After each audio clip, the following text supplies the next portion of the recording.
Good evening students. আজকে আমাদের 6 class. আশা করি তোমরা সকলেই আমার যে চ্যানেল হিস্ট্রি পলিটি হাব সেখানে আগের ক্লাসগুলো করেছো। যদি না করে থাকো তাহলে আমি আমার এই ভিডিও ডেসক্রিপশনে প্লেলিস্টের লিঙ্ক দিয়ে দেবো এবং তোমরা যথেষ্টভাবে সাড়া দিচ্ছ। আরও বেশি করে তোমাদের থেকে সাড়া চাই। সাড়া দাও, তোমরা ক্লাস করো, শেয়ার করো বন্ধুদের সাথে যারা এবছর উচ্চ মাধ্যমিক দেবে। এবং আমি কথা দিচ্ছি, আমি আরও বেশি পরীক্ষামুখী নোটস, ক্লাস সমস্ত কিছু এই চ্যানেলের মাধ্যমেই তোমাদের কাছে পৌঁছে দেবো। তোমাদের শুধু যেটা করতে হবে সেটা হচ্ছে যে এই চ্যানেলটাকে সাবস্ক্রাইব করে রাখতে হবে এবং ক্লাসগুলো নিয়মিত করতে হবে এবং অবশ্যই নিজের বন্ধু বান্ধবদের কাছে যারা পরীক্ষা দিচ্ছে তাদের কাছে পৌঁছে দাও, অবশ্যই যাদের রাষ্ট্রবিজ্ঞান আছে।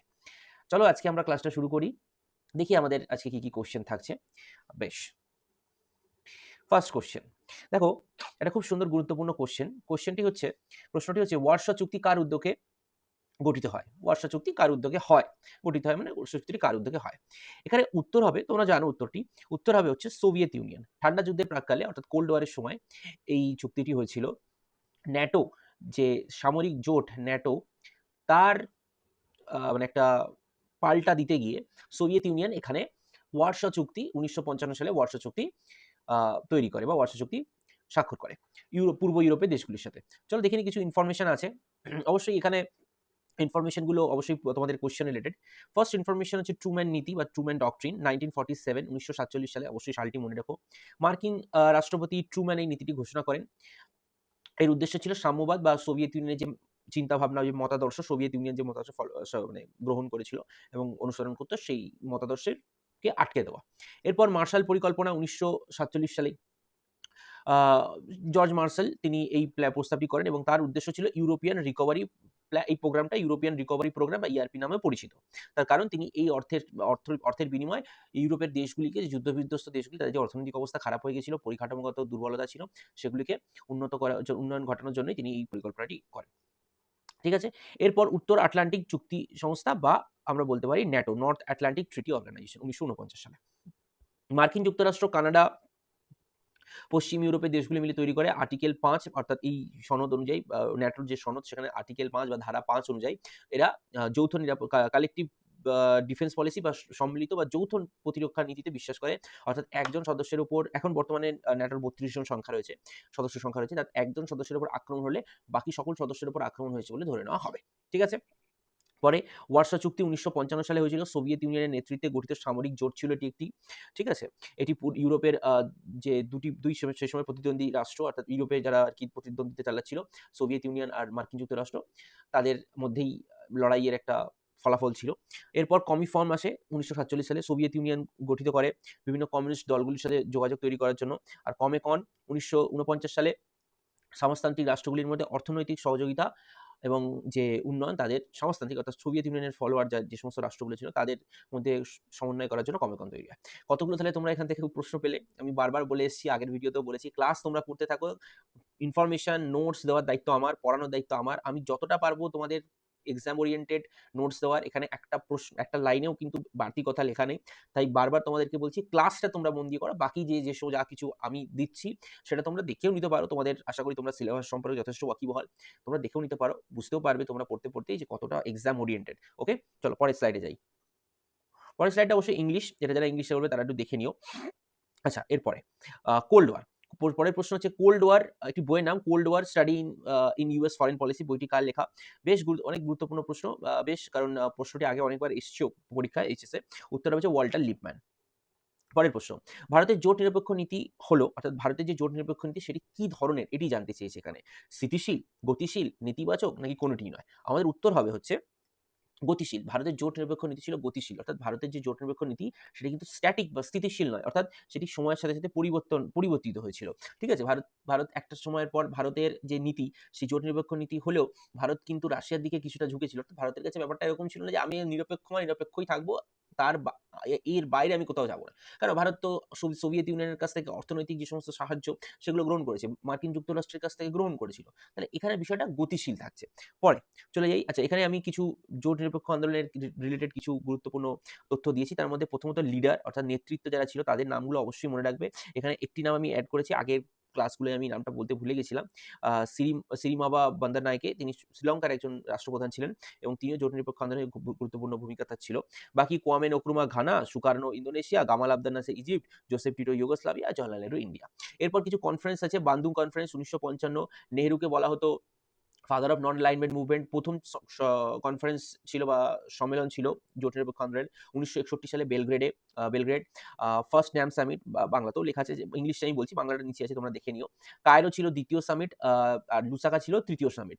ঠিক আছে, সামিটের 1, 2, 3 এইটা মনে রেখো। আর শেষ 2024 সালে কাম্পালাতে হয়েছিল, সেটাও মনে রেখো। আমি আগের ক্লাসগুলো এটা এই কোশ্চেন এরকম এই ধরনের একটা প্রশ্ন ডিসকাস হয়েছে, অবশ্যই ক্লাসটা দেখো, ডেসক্রিপশন বক্সে প্লেলিস্টের লিঙ্ক থাকবে। চলো পরের প্রশ্নে চলে যাই। বেমানানটি খুঁজে বার করো।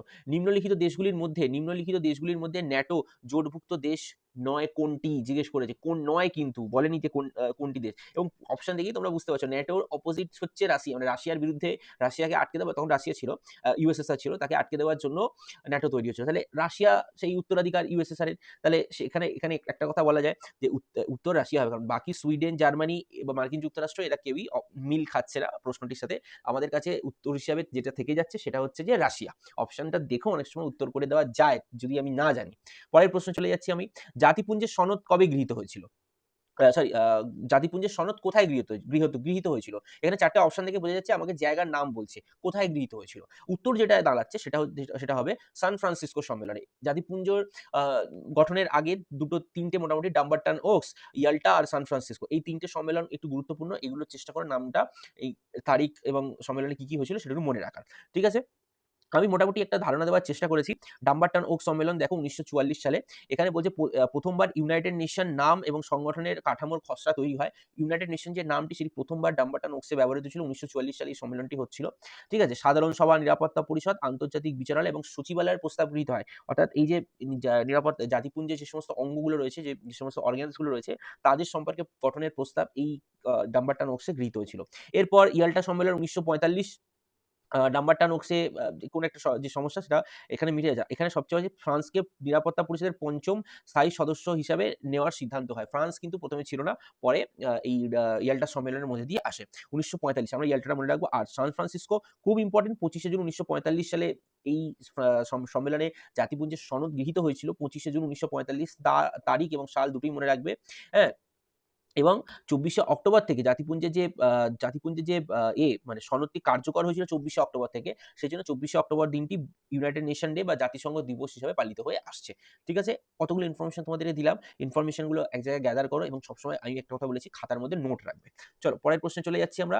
প্রতি ৩ বছর অন্তর আন্তর্জাতিক বিচারালয়ের কত অংশ বিচারপতি অবসর গ্রহণ করে? আন্তর্জাতিক বিচারালয়ের বলেছি কিন্তু। এটা আ আ আন্তর্জাতিক বিচারালয়ের কত অংশ বা কত শতাংশ হবে এটা? কত শতাংশ বিচারপতি অবসর গ্রহণ করেন?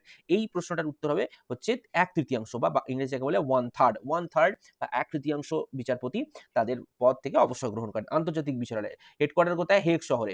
চলো দেখে নিই কি বলছে। মোট বিচারক সংখ্যা হচ্ছে আন্তর্জাতিক কোর্টে হচ্ছে 15 জন বিচারক থাকেন। কার্যকাল বিচারপতিরা ৯ বছর।